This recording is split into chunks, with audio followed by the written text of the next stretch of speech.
The intake forms trembled slightly in her hands. Not from fear. From something else, muscle memory, maybe, or the way her nervous system still processed fluorescent lights as a threat after 15 years of learning that anything bright and open meant exposure. Megan O'Brien gripped the pen harder, her signature wavering across the employment verification box at Sacred Heart Hospital in Norfolk, Virginia. The receptionist didn't look up. Nobody ever did. She was just another nurse filling out paperwork on a Tuesday morning, her scrubs still creased from the package, her credentials from a civilian nursing school that had taken her 3 years to complete while living alone in a studio apartment with blackout curtains and a deadbolt that took 2 full rotations to close. She didn't see the way Megan's eyes moved across the waiting room, cataloging exits, counting how many people stood between her and each one, noting the fire extinguisher mounted at a 47-degree angle to the left of the water fountain. She didn't see the tremor resolve the moment she set the pen down, replaced by the kind of stillness that came from having learned, long ago, that survival meant becoming invisible. Dr. Richard Hargrove stood in the hallway that first morning, Rolex catching the fluorescent light as he reviewed her file. 48 years old, silver threading through his dark hair, the kind of practice charm that worked on board members and pharmaceutical representatives but curdled into something else when directed at staff he'd already decided were expendable. He saw a too-thin woman with hollowed cheeks, a limp that favored her left side, hands that moved with precision but a voice that barely carried past a whisper. He saw someone who'd already absorbed enough shame in her life that she wouldn't fight back when he added more. He saw a warm body to staff the double shifts he'd been running the ICU through for 3 years, a woman isolated enough that she wouldn't notice the inventory discrepancies that had been filling his offshore accounts with pharmaceutical kickback money, $300,000 a year siphoned from Sacred Heart supply contracts. "You're the new one," Hargrove said, not looking up from her file. "Megan. Impressive credentials on paper. Civilian experience only." "Yes, doctor." The way she said it, small, compliant, made him smile. This would be easy. She moved through Sacred Heart's corridors with the kind of purposeful quietness that made her nearly invisible.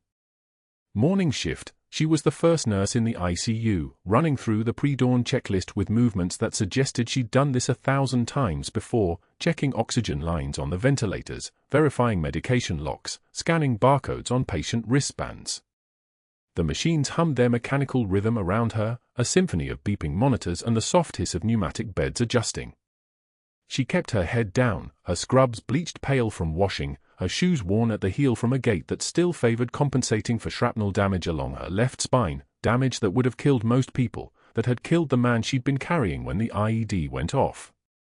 In her locker, tucked beneath folded scrubs and an extra pair of compression socks, sat a pair of combat boots. Desert tan, laces wrapped around the ankles, the leather creased and darkened by years of sweat and sand and blood that no amount of cleaning would ever fully remove. She touched them once before her shift started, her fingers tracing the scuff marks across the toe box, then closed the locker door and became someone else. The ICU ward on the 4th floor held 12 beds, but only 6 were occupied on a Tuesday in March. Megan moved between them with the muscle memory of someone who'd spent the last 15 years learning how to keep dying people alive, checking drains, adjusting sedation, calculating fluid balance on patients who'd arrived with injuries that should have been fatal but somehow weren't. One of those patients was awake and confused, pulling at his restraints. Another was a post-op cardiac patient whose monitor showed the kind of rhythm that meant he'd probably make it. The third was Commander Jake Paulson, unconscious, bandaged across his chest and abdomen, his left arm wrapped in gauze that concealed the only thing she recognized about him anymore. She lifted the gauze carefully, her touch practiced and gentle, and there it was, Reaper, inked across his forearm in military Gothic font, the call sign she'd earned in a burning building in the Jolan district 15 years ago, the name they'd given her because she brought people back from the dead or came back from the dead herself, and Jake Paulson, who'd called her that name every day for 3 years while they worked together in Baghdad, lay unconscious with no idea who she was. She'd carried him out of that building. She'd held pressure on his leg wound while the Black Hawk came in, whispering to him to stay awake, that help was coming, that she wasn't losing another person on her watch. The blast injuries must have scrambled something in his brain, because when his eyes fluttered open during vitals checks, they slid past her face without recognition, the gaze of someone looking at a stranger. She recorded his O2 saturation, his heart rate, his blood pressure with the clinical detachment she'd perfected over 15 years of hiding, and when she finished, she excused herself to the supply closet 3 doors down. The supply closet was narrow, lined with boxes of gauze and fur tubing and saline bags, and Megan closed the door and let her breathing go ragged for exactly 60 seconds. Her hands shook against the metal shelving. Her chest heaved like she'd been running. The fluorescent light hummed overhead and she thought about Baghdad, about the building collapsing, about the weight of his body across her shoulders, and then she forced it all down into the lockbox where it had lived for 15 years. She counted her breaths. For in, for hold, for out. Repeat. The trembling stopped. Her hand steadied. When she opened the door 30 seconds later, she was just a nurse again, moving through the hospital with the kind of invisible precision that made nobody look twice. Dr. Hargrove arrived for evening rounds at 5:11 p.m., his Rolex catching the dying light from the western windows. He carried his tablet, the one with access to the pharmacy ordering system, the one that showed the phantom orders he'd been placing with Meridian Medical Supply for equipment that never arrived but always got paid for, and he was already calculating whether tonight was the night he'd push Megan harder, test the limits of her compliance. She stood at the medication cart, verifying the evening medications with the kind of meticulous care that would have impressed someone who wasn't looking for excuses to demand more of her. "Miss O'Brien," he said, his voice carrying the false warmth of someone who'd practiced charm on enough people to forget it wasn't real. "How's your first week treating you?" "Fine, doctor." The team's been welcoming. It was a lie, but a small one. The other nurses had given her the kind of cold distance reserved for people who didn't belong, who'd appeared with strange gaps in their employment history, who moved like they were counting exits. She'd expected it. She'd been expecting coldness her entire life. Hargrove stepped closer, his presence filling the narrow space between the medication cart and the wall. He was tall, and he knew how to use that height to make people feel small. "You seem quiet. Isolated, maybe. That's not always a strength in a hospital setting, you know. Sometimes you have to be part of a team." "I understand, doctor." "Do you?" He smiled, and it wasn't kind. "We'll see. The unit's been short-staffed. I'm thinking you could pick up some additional shifts. Maybe double shifts. Start tomorrow." She nodded. The double shifts would keep her busy enough that the memories couldn't catch her. They always pushed closer in the quiet moments. What she didn't know was that Hargrove had already decided what she was, a problem to be exploited, a person whose isolation made her perfect for his purposes, someone who wouldn't ask questions about the phantom orders or the supply chain irregularities or the way certain medications kept arriving in quantities that exceeded patient need. But that wasn't the worst part. The worst part was that Commander Paulson's unconsciousness was beginning to crack, and when it broke completely, when the blast-scrambled circuits in his brain suddenly fired the right way and memory came flooding back, everything Megan had built to disappear would shatter like glass. She just didn't know it yet. Monday morning at Sacred Heart Hospital, the fluorescent lights hummed their mechanical drone as Dr. Hargrove leaned against the nursing station counter with the casual arrogance of someone who'd never been told no. Megan was 2 days into her assignment, and he'd already decided she was expendable. He scanned the room, 6 nurses, 4 orderlies, 2 residents pretending to review charts but really listening, and smiled like a predator testing the temperature of water. "I'm taking bets," he announced, his voice cutting through the ambient hospital noise with surgical precision. His Rolex caught the light as he gestured expansively. "Our new ghost here doesn't make it to Friday. $20 says she walks by Wednesday." He glanced directly at Megan, ice cold as winter Atlantic. "Anyone?" Laughter scattered through the station. A junior nurse giggled nervously. One of the residents actually pulled out his wallet. Megan took one measured breath through her nose. Her hands continued moving across the patient chart in front of her, vitals logged, notes documented, everything precise. She did not look up. She did not flush red. She did not retreat. She simply turned a page and kept writing, the pen moving in steady, unhurried strokes like she was the only person in the room. Her composure was absolute. It was also in its way, terrifying. Hargrove's smile tightened fractionally. He'd expected something, a tremor, an apology, tears. Instead, he got a ghost. He returned to his office, already calculating how to make her quit faster. Tuesday arrived with the smell of industrial disinfectant and cafeteria gravy. The lunch line moved in its usual shuffle, patients and staff loading trays with things that barely qualified as food. Megan had skipped breakfast, old habit from pre-dawn training runs, and her stomach had moved past hunger into a kind of neutral absence. She carried her tray toward a quiet corner table where she could eat alone, which was her preference anyway. The noise of hospitals never got quieter, you just learned to exist inside it without letting it touch you.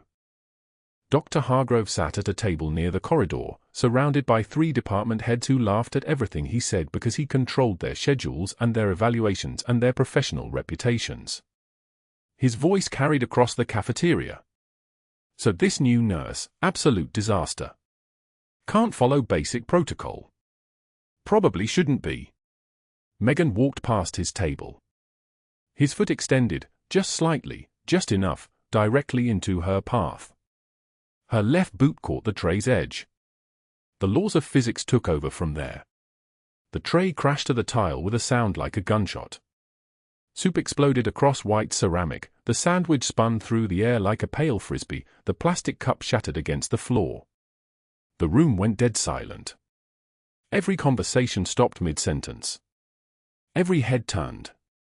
Megan knelt immediately, a motion that sent fire through her lower back where shrapnel from a 2009 IED blast had lodged itself against L4 and L5 vertebrae. She didn't wince. Didn't slow down. She gathered the scattered pages of a newspaper that had been under her tray, began wiping up soup with napkins, her movements economical and practiced. One tear escaped from her left eye. Not from pain. Not from embarrassment. It was purely physiological, the body's automatic response to extreme pressure, the same way hands sweat before combat. She wiped it away with the back of her wrist as she continued cleaning, and when she straightened, she made direct eye contact with Dr. Hargrove across the 10 feet of cafeteria space that suddenly felt like a canyon. "Clumsy, aren't we?" he said, his voice dripping with condescension. His colleagues laughed on cue, the sound like broken glass. Megan didn't respond. She walked to the trash, deposited the debris, and left the cafeteria with the tray in her hands. Behind her, she heard Hargrove's voice resume, louder now, performing for his audience. That one won't last the month. But she would. She always did. Thursday afternoon came grey and heavy, the kind of Norfolk day where humidity pressed against the windows like something alive. Megan was updating Commander Paulson's chart in the hallway outside ICU when Hargrove emerged from the stairwell holding a patient file, his expression arranged into something that approximated anger. Behind him came 2 doctors and a attending nurse, an audience, assembled. He walked directly toward her, his expensive shoes clicking on the tile with rhythm that sounded almost musical. "This chart," he said, holding it up. His voice was pitched to carry. Completely incompetent documentation. Vital signs logged wrong. Medication times off by hours. None of this was true. Megan's documentation was meticulous. "Pick that up, sweetheart. Put it back in the system correctly." He released the chart. It fell, pages scattering across the floor like wounded birds. The responding doctor's eyes widened slightly, he knew Megan's work was flawless. The attending nurse's jaw tightened. But they said nothing. That was how institutional power worked. That was the calculus of survival in hierarchies built on credentials and tenure. Megan set down the chart she'd been holding. She bent slowly, every vertebra in her spine screaming its particular history of violence and recovery, and gathered the scattered pages. Her hands moved with precision, sorting them into order by page number, the motion automatic and controlled. The tear that had come in the cafeteria had been an accident. This response was not. She straightened, looking directly at Dr. Hargrove. Her voice when she spoke was quiet. Not apologetic. Not defeated. Just quiet, the way a sniper speaks before taking a shot. I've picked up men twice your size under enemy fire in Baghdad, she said. Her accent shifted fractionally, a cadence that hadn't existed 2 days ago, something underneath the civilian persona that suggested training, discipline, authority. This is nothing. The hallway temperature seemed to drop. Hargrove's face went very still. His colleagues exchanged glances. The responding doctor's eyes narrowed slightly, not understanding, not yet, but recognizing that something had shifted fundamentally in the space between them. Hargrove forced a smile. Bold talk from someone who's about to be terminated for performance issues, he said, but his voice had lost its easy confidence. He turned and walked back toward his office, his colleagues following like pilot fish trailing a shark that suddenly seemed less dangerous than before. Megan held the chart against her chest and returned to the ICU. Behind her, the attending nurse stood very still in the middle of the hallway, her expression unreadable.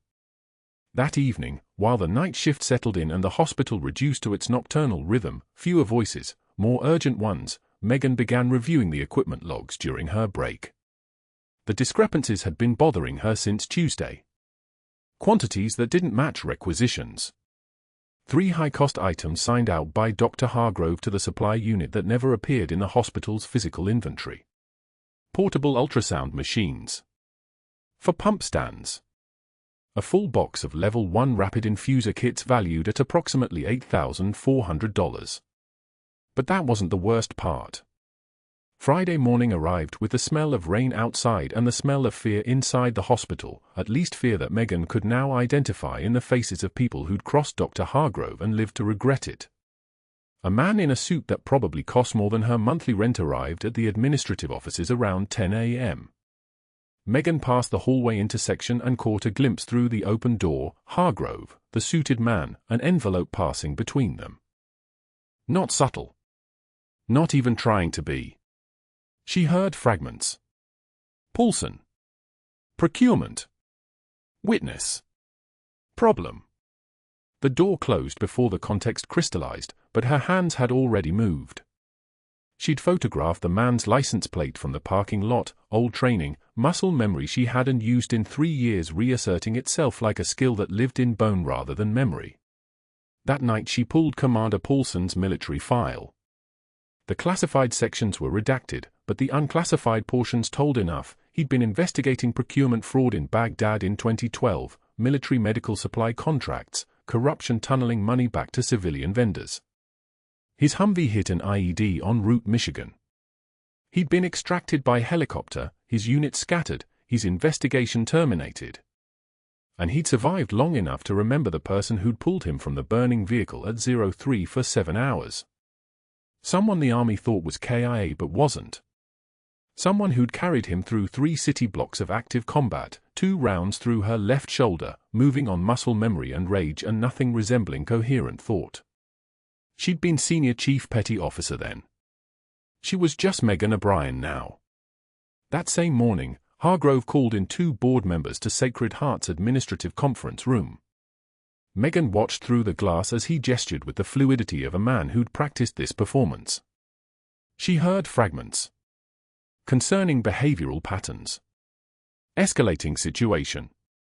Safety risk. He made phone calls to her listed references, all of them fictional, all of them numbers he'd clearly called before, and each time the person on the other end confirmed that yes, there had been performance issues, yes, there had been concerning incidents, yes, they had serious reservations. He'd done this before. That's what made it competent. That's what made it dangerous. By noon, a memo circulated through Sacred Heart Hospital's internal system. Megan O'Brien, RN, was under performance review for concerning behavioral patterns. Effective immediately, she was reassigned away from ICU care to general medicine rotation, away from Commander Paulson, away from the equipment logs, away from anything that mattered. A security guard appeared at her locker around 1 p.m. with a box for her personal items. She stood in the bathroom for 12 minutes with her forehead pressed against cold tile, her breathing controlled but shallow, her hands gripping the edge of the sink hard enough to make her knuckles white. The bathroom door locked. The fluorescent lights reflected off stainless steel. And in that small space, Senior Chief Petty Officer Megan O'Brien, 15 years of active service, 3 tours of Baghdad, 2 commendations for valor, a spine held together by surgical steel and sheer stubborn refusal to break, considered calling her old unit. But the thought of explaining where she'd been for 3 years, why she ran, why she'd chosen a small hospital in Norfolk and a job pushing medications and holding hands of people who didn't know her name, the thought made her physically ill. Her hand started to shake.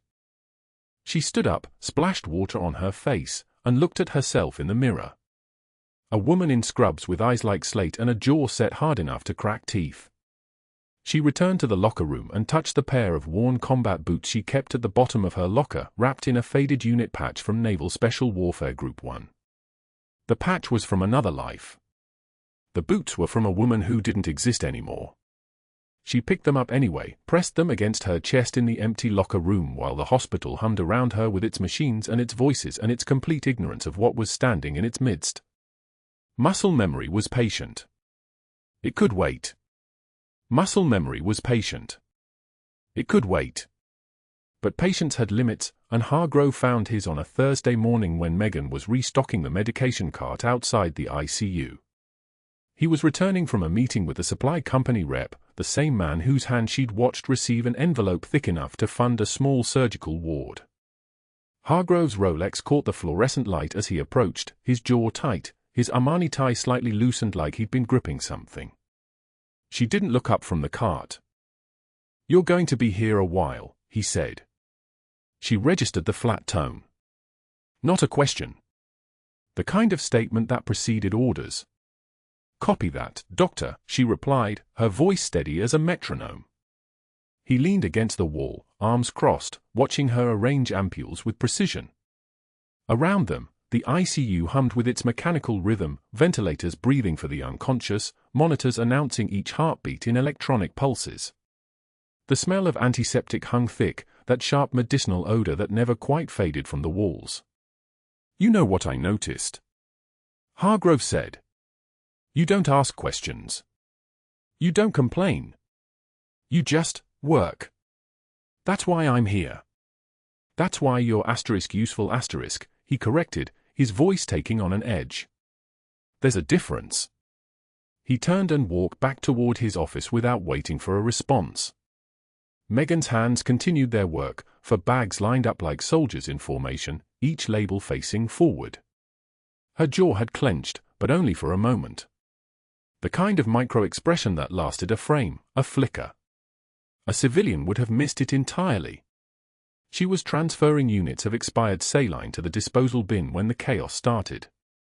It was subtle at first, a resident hurrying past without acknowledgement, then a nurse she recognized from the day shift moving with the particular urgency that meant something had shifted in the system. Then came the call, distant but unmistakable, crackling through the overhead, "Dr. Hargrove to administration. Dr. Hargrove to administration. Urgent." Megan's hands paused for exactly 1 second. Hargrove rarely answered overhead pages. He preferred email. Preferred distance. Preferred not to be found when situations demanded his presence. She resumed her work, but something in her chest had tightened. Not fear. Recognition. The feeling of a door closing somewhere in the building, another one opening elsewhere. It was around midday when Hargrove returned to the supply room. He found her cataloging replacement equipment, checking serial numbers against the hospital's system. She felt him before she saw him, the way the air in a room changed when someone brought anger with them, the way it pressed against her shoulders. "Patient chart," he said, his voice carrying the kind of casual cruelty that required no volume. She looked up. In his right hand, he held a manila folder thick with documentation. In his left, nothing. Just an open palm. "I need it filed with," she began. He released the folder. It didn't drop. It scattered. Pages cascaded across the linoleum floor like autumn leaves, some sliding under the shelving units, others settling in a fan pattern that would take 15 minutes to reassemble correctly. Her patient's entire history, now dispersed across the supply room, out of order and vulnerable. "Pick that up, sweetheart," Hargrove said. His smile was the smile of a man accustomed to obedience. A man who'd never encountered resistance that didn't immediately crumble. Megan stood for 2 seconds. Just 2. In those seconds, she processed the insult, the power play, the calculated humiliation designed to break something in her, some final thread that held her to the choice to remain invisible. She could feel it fraying, that careful composure she'd maintained through every public slight, every dismissal, every moment of disrespect. Then she bent. The first page was dated 3 years ago, a surgical report from when Paulson had originally been admitted. She retrieved it, smoothed it against her thigh. The second was a nursing note from last month, ink slightly smudged where someone's coffee had nearly spilled. The third. A single tear escaped. Just one. Not a sob, not a breakdown, one perfect droplet that traced the line of her cheekbone and disappeared into the collar of her scrubs. Her hands didn't shake. Her breathing didn't hitch. But that one tear was the punctuation mark on everything she'd swallowed since walking through Sacred Heart's doors. Every insult. Every dismissal. Every moment of restraint that had cost her more than anyone would ever understand. She gathered the remaining pages with methodical precision, reassembling them into the correct order, every document aligned, every note in its proper sequence. When she stood, the folder was intact once more. Hargrove was still watching, his expression caught between satisfaction and something else, something like disappointment that she hadn't broken more visibly, hadn't given him the theatrical response he was looking for. She looked him dead in the eye. "Thank you for that," she said quietly. Each word fell like a stone into still water. "For what?" he asked, and his smile widened because he thought he'd won something. "For the reminder," she said. "Sometimes people need one." She set the folder on the desk, turned, and walked back to the medication cart. Behind her, she could hear Hargrove's shoes on the floor, moving away. She was already gone in her mind, though.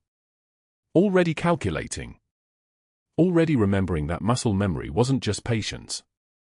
It was preparation.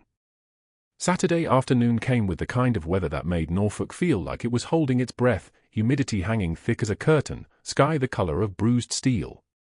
Megan had been assigned to the supply room for the past 2 days, exactly as Hargrove had promised. Not the ICU. Not Paulson's bedside. Nowhere near the patient she'd been training to help. The reassignment had been made official through HR, couched in language about floor flexibility and optimal resource allocation. Translation: you're being sidelined. She was pulling inventory on level 1 rapid infusers when the alarm started. Not the soft chime of a monitor alert. Not the casual overhead page. A code. A full medical crisis. The alarm that meant someone's body was refusing to cooperate with the business of living. The intercom crackled, "Code Blue, ICU Bed 7. Code Blue, ICU Bed 7. Bed 7. Commander Paulson." Megan was already moving before her conscious mind caught up to her feet.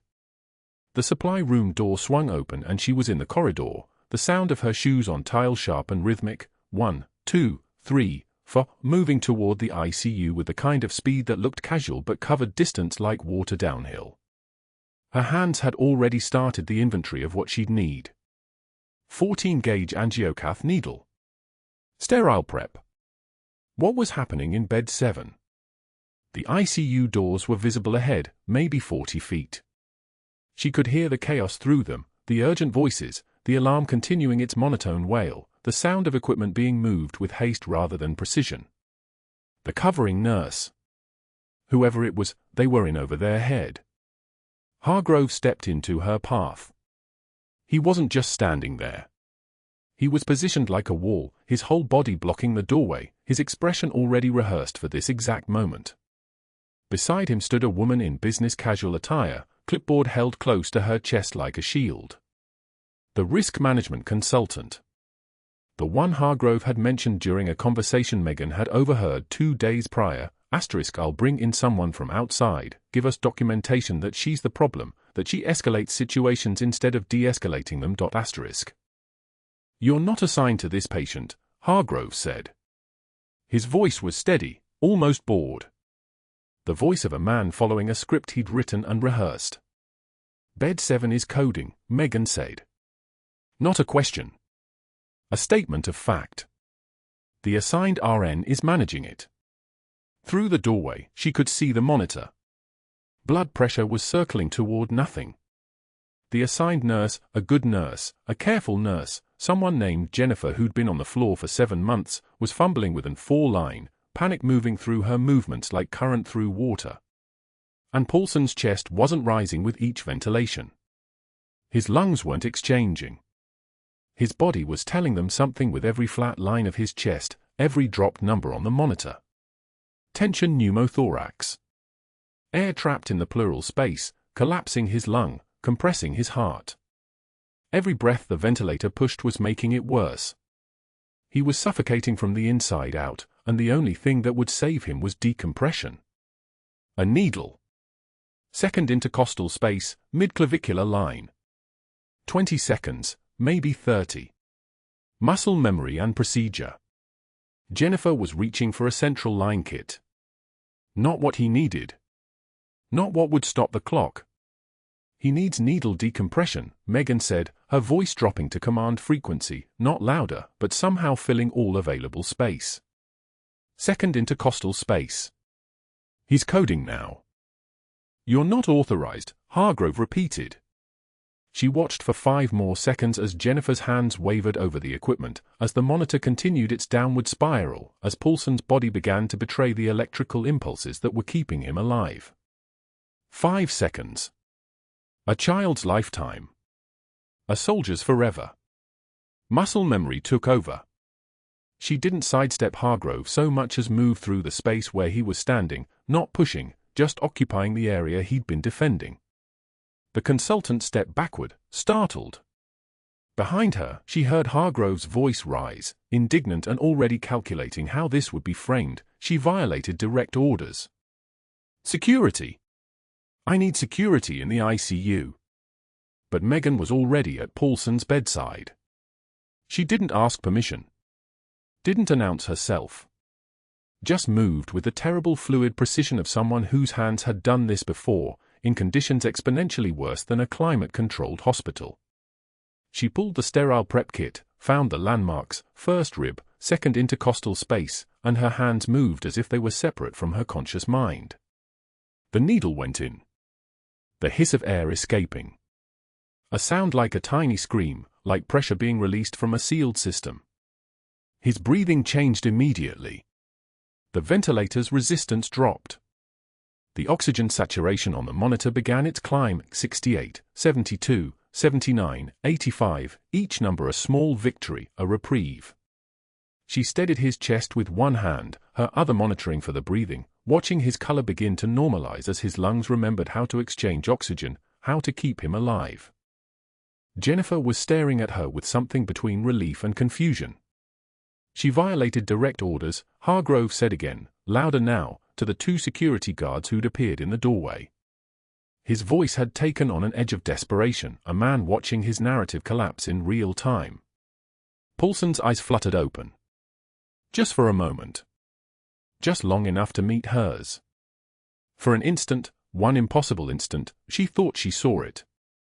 Recognition. Memory flickering behind his pupils like a candle caught in a draft. His mouth moved, forming a word she couldn't hear over the monitors returning to steady rhythm. Then the confusion returned.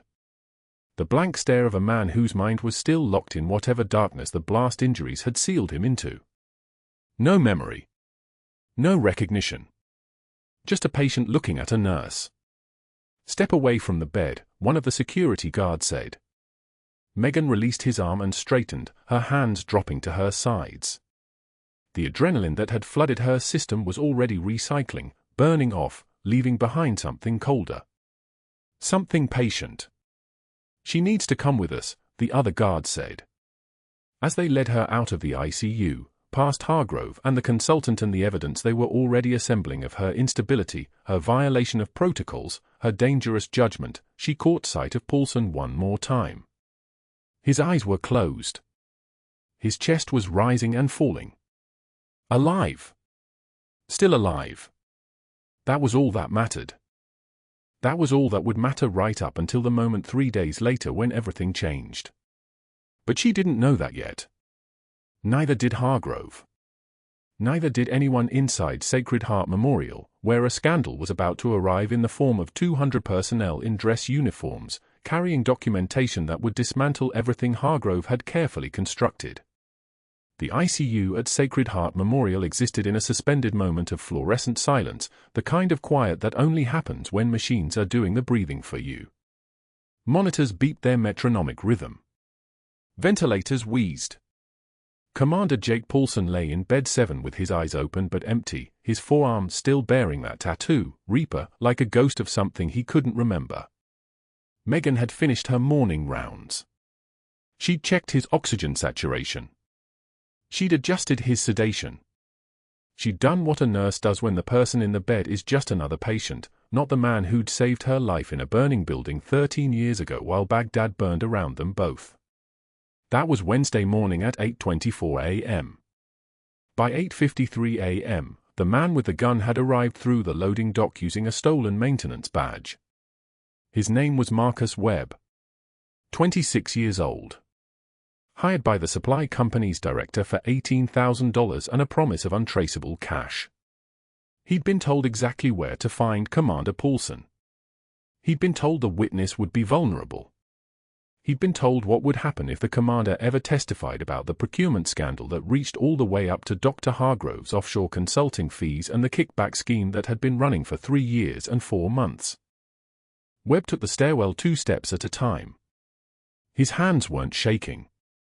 They'd trained him well enough for this: point, shoot, walk away. The 9mm SIG Sauer felt light in his grip, lighter than the weight of what he'd been contracted to do. He pushed through the ICU doors at 8:56 a.m. Megan was at the med station, 47 feet away, reviewing labs on a computer screen when she heard the door slam. She didn't look up immediately. Doors slammed in hospitals all the time, frustrated residents, rushing orderlies, a cardiac team moving fast toward a code. But there was something in the quality of that slam, something final, that made her spine straighten before her brain caught up with her instincts. She turned. The man was moving toward bed 7 with the purposeful stride of someone who knew exactly where he was going. Megan saw the weapon before she saw his face, SIG Sauer, no holster, gripped low and ready. Her hand stopped moving. Everything else continued, the ventilator's mechanical wheeze, the 4 pumps soft beeping, the fluorescent lights buzzing their relentless hum. She didn't call for help. She didn't activate the panic button. She moved. Muscle memory recognizes threats faster than conscious thought can process them. Her body was already in motion while her mind was still assembling the tactical problem. Bed 7. Oxygen tank. Ventilator lines. Exit routes. Her own body as ballast. These calculations happened in the space between heartbeats. She covered the distance in 4.3 seconds, the distance a trauma patient in arrest could die, the distance a gunman could close from hallway to target. Megan positioned herself directly between Marcus Webb and Commander Paulson's bed, her body angled to maximize her profile, to make herself impossible to miss. "Stop," she said. Flat. No inflection. No fear. Webb didn't stop. He raised the weapon and Megan saw his finger tighten on the trigger and understood with absolute clarity that she'd made her choice the moment she left the med station. There was no tactical outcome where this ended differently. There was only the speed at which it would happen. The first round entered her left shoulder, a percussion of impact that twisted her frame sideways but didn't drop her. Her hand was already moving toward his weapon, fingers spread to grab the slide, the same technique taught at Coronado in 2011, the same technique she'd practiced on training dummies 5,000 times but never on a moving human target with adrenaline and desperation fueling their grip. The second round caught her right ribs. Air left her lungs in a gasping cough. She felt something separate inside, a rib cracking or organs compressing or maybe both. The pain was information, just data, just feedback from a system in shock and running on reptile brain and survival instinct. She was closer now. 2 feet away. close enough that Webb's eyes went wide because he'd expected an easy shot, and instead he was looking at a woman who would not fall, who would not break, whose hands were reaching for his wrist with the terrifying fluid precision of something that had been forged in violence and refused to stay broken. The third and fourth rounds came rapid fire. Her abdomen. Her right side again. She felt something hot spread down her torso and understood distantly that she was bleeding significantly, that her core temperature was dropping, that the shock was beginning to creep in at the edges of her vision like dark water rising. The fifth round grazed her throat. Muscle there. Major blood vessels there. She was suddenly very aware of her own anatomy and what was happening to it. But her hands had Webb shooting wrist now. Her left arm screamed. Her rib sent lightning through her breathing. Her abdomen was a growing red storm. None of it mattered because she was already disarming him with the kind of mechanical efficiency that comes from having spent 5,000 hours breaking this motion down into components and rebuilding it in her muscle memory until it was more automatic than thinking. She twisted. His grip loosened. The weapon fell. Webb went down with her. They hit the tile floor in a tangle of limbs, and Megan felt something hot and metallic in her mouth, copper. Blood. Hers. The ICU erupted in screaming. Someone was calling a code. Someone was calling security. A nurse she didn't recognize was trying to pull her away from Webb, but she stayed on top of him, keeping him pinned, keeping him contained, her hand still locked around his wrist even though the gun was gone, even though her vision was beginning to tunnel, even though every cell in her body was signaling that something catastrophic had just happened to her. Radio, she said to the nurse. Her voice sounded strange. Distant. Tell security. Weapon. Call police. Then she released him and let the darkness take her. She woke up to the smell of post-operative anesthesia and the weight of bandages across her chest and abdomen. The surgical team had gone in at 9:03 a.m. One round had nicked the basilic artery in her shoulder. One had cracked her fourth and fifth ribs. Two had gone through her abdomen but missed major organs by the kind of margins that felt less like luck and more like the universe being surprised she was still fighting. The fifth, the one that grazed her throat, had come close enough to scar tissue that the surgeon had spent 42 minutes under magnification, reconstructing vessels and removing fragments of bone. She'd lost 2,400 milliliters of blood before they got her stabilized. 2 units of O-negative. 1 unit of plasma. The nurse who'd pulled her off Webb said later that she'd been afraid Megan was going to bleed out on that tile floor while maintaining a control hold on a man who'd been paid to murder her patient. When Megan's eyes opened, there was a security guard sitting in a chair beside her bed, and his arms were full of the contents of her locker. The scrub she'd hung carefully. Her name badge. Her personal items, bagged and labeled. Her shoes, already in a cardboard box. You're being terminated effective immediately, a woman's voice said. Megan turned her head carefully and saw a risk management consultant in a tailored blazer, holding a printout. Dr. Hargrove has filed a detailed incident report. Your actions today constituted a severe escalation of an already unstable situation. You should have alerted security. You should have de-escalated. Instead, you engaged an armed individual in hand-to-hand combat in a crowded ICU, putting multiple staff members and patients at risk. The woman paused, letting that sink in. We've also spoken with your previous employers. Ohio School of Nursing confirms they have no record of your graduation. Your references at Beaumont Medical in Detroit don't exist. Dr. Hargrove believes you may be experiencing a mental health crisis. Frankly, we agree. You're a liability. A risk management nightmare. This termination is for cause, which means your nursing license will be flagged for review, and given the circumstances of your employment deception, we'll be referring the matter to the state board.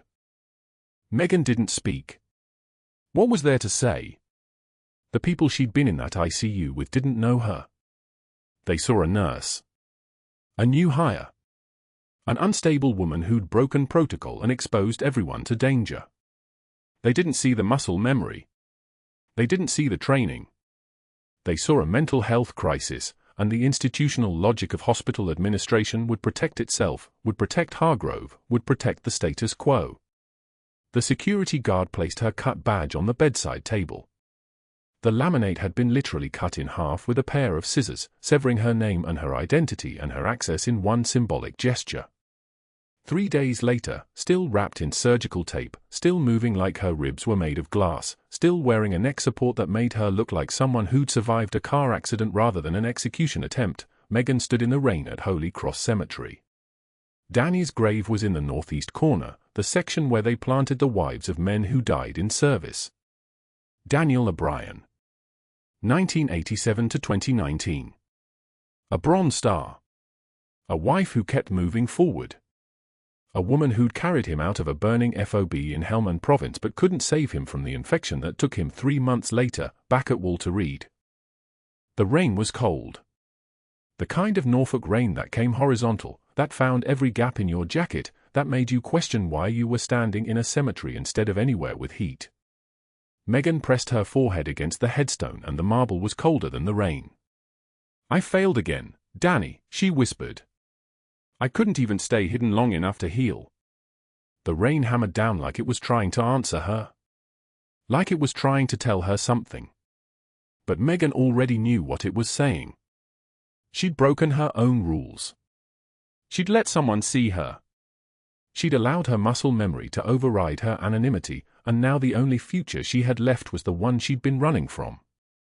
Back at Sacred Heart Memorial, inside the sterile silence of the ICU, Commander Jake Paulson lay unconscious in bed 7, and somewhere inside his scrambled neural pathways, the trauma was doing what trauma does. It was forcing synapses to reconnect, was pulling fragments of memory back from the darkness where they'd been scattered by the blast in Baghdad. He stared at the tattoo on his forearm. Reaper. The letters meant nothing to him and everything to him simultaneously. And then a flash, fire. A woman's voice. "Stay awake, sir. I've got you." And the face. The eyes. The hands that had held him up when his legs wouldn't work. By Thursday morning at 11:13 a.m., Commander Jake Paulson had made a single phone call to his former unit commander. He'd given specific instructions. He'd used words that couldn't be ignored in the military chain of command. And by that same Thursday, orders had been cut. Personnel had been notified. Transport had been arranged. By Friday, they were coming. The recovery room smelled like antiseptic and broken promises. Megan opened her eyes to fluorescent light and the sound of Velcro tearing as a security guard stuffed the last of her belongings into a plastic bag. Her chest was wrapped in white bandages that had already started to yellow. She tried to sit up. Pain screamed through her abdomen like a blade being twisted. "You're awake," the guard said. He wouldn't meet her eyes. "I'm going to need you to come with me." She didn't ask where. She already knew. The discharge papers were sitting on the bedside table, unsigned, marked with a red stamp, terminated. Effective immediately. Megan's hands moved on their own, mechanical, hospital-trained. She pulled on the clothes they'd left her, the scrub she'd worn the day the gunman came, and felt the blood stains that hadn't quite washed out. She left the pain medication in the drawer. She'd had worse. The hallway tiles were the color of old bone. Hospital corridors all looked the same once you'd worked enough of them, the same antiseptic hum, the same muted beeping from somewhere behind closed doors. But this time nobody looked at her. The nurses she'd worked 3 double shifts with suddenly found their charts very interesting. One of them was crying. Dr. Hargrove was waiting by the elevator, his Rolex catching the fluorescent light like a trophy. He smiled as she passed. Triumph in every muscle. He'd won. She'd taken 5 bullets, saved a patient from a man hired to kill him, and he'd turned it all into evidence that she was unstable, dangerous, irrational. The paperwork was perfect. 3 board members had already signed off on her termination. 2 of them didn't even work at Sacred Heart anymore. She walked out through the lobby at 7:56 a.m. on a Wednesday. No ceremony. No goodbye. Nobody was there. 3 days later, Megan stood in the freezing rain at Riverside Memorial Cemetery with her forehead pressed against a granite headstone. The name carved into it was Danny O'Brien. Below it, the dates that proved he'd only made it to 34. She'd memorized this stone 1,000 times over 5 years, but the rain made everything new, running down the engraved letters like tears the granite could finally shed. "I failed again, Danny," she whispered. "I couldn't even stay hidden long enough to heal." The rain hammered down harder, each drop sounding like another bullet. Her scrubs were soaked through. She had no job, no insurance, no reason to stay in Norfolk anymore. There was a small apartment in Portland. A friend from the teams who'd mentioned the VA out there. Somewhere to disappear again. Somewhere nobody knew her name. She didn't hear the helicopter until it was already close enough to shake the cemetery gates. Back at Sacred Heart Hospital, something was happening that would change the trajectory of the next 6 months of Dr. Hargrove's life, though he didn't know it yet. He was sitting in his office, feet up on his desk, drinking a scotch at 8:15 in the morning, when Commander Jake Paulson was wheeled out of the ICU for discharge. The trauma had jolted something loose in his shattered memory. For 3 days, the neural pathways had been reorganizing themselves, new synapses firing, old memories surfacing like bodies from cold water. He'd asked the night nurse for a pen at 2:24 a.m. and written a single name on the back of his discharge summary, Reaper.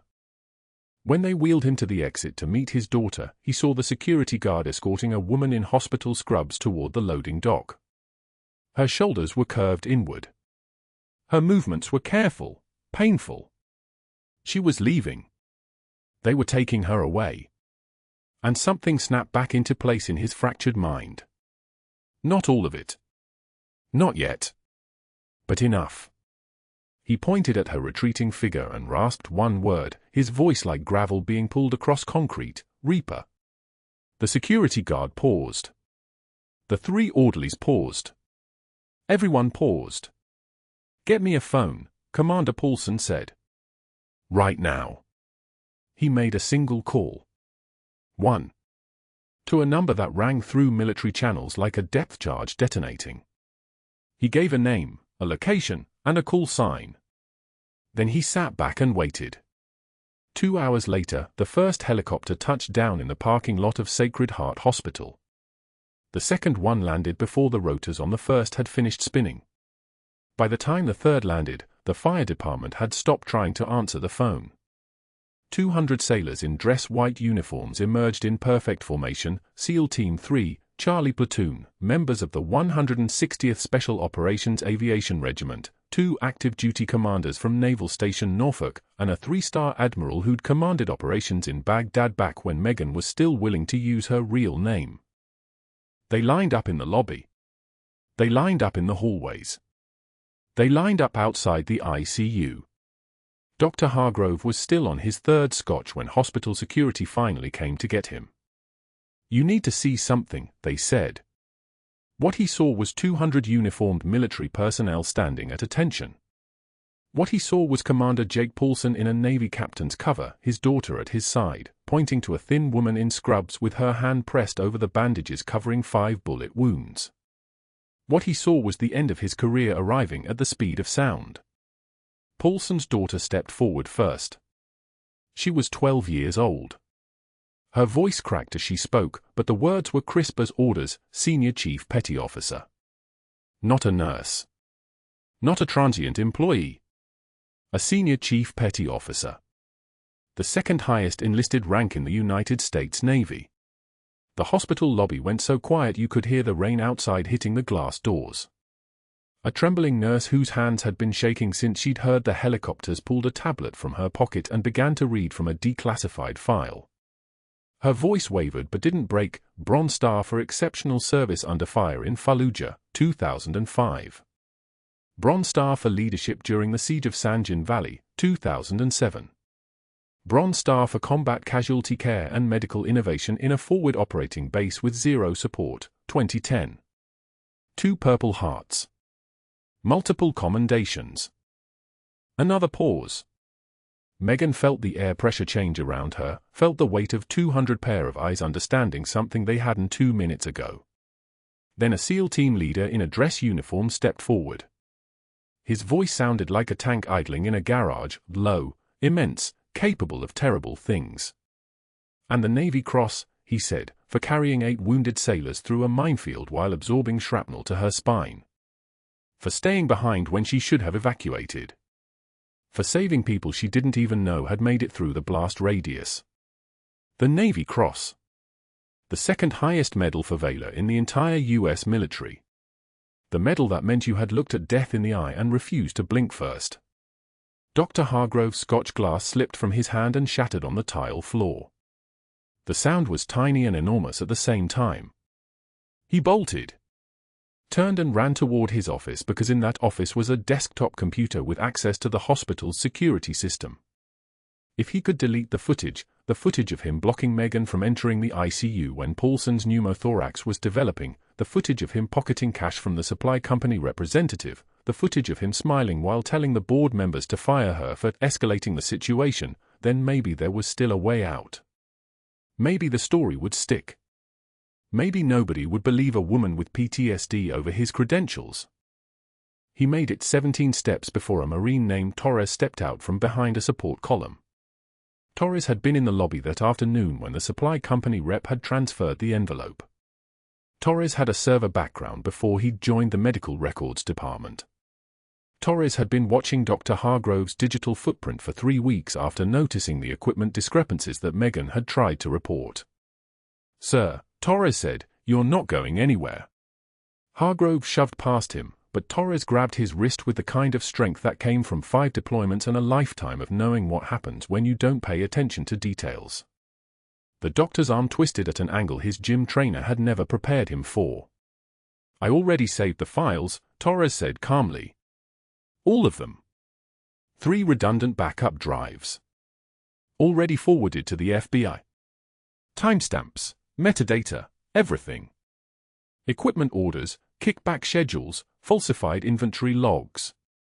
The footage of you interfering with her patient care. All of it." Hargrove's face went the color of old meat. The FBI arrived in an unmarked sedan 42 minutes later. Within 2 hours, they had the supply company contractor in custody. Within 4 hours, that contractor had flipped, naming Hargrove as the inside facilitator who'd helped identify Commander Paulson as a witness to the procurement scandal. Within 6 hours, the 3 board members Hargrove had called in favors from suddenly had no memory of supporting his termination recommendation. Their lawyers arrived first, apologizing profusely to both the hospital and to Megan. Hargrove was walked out in handcuffs past the still-assembled Navy formation.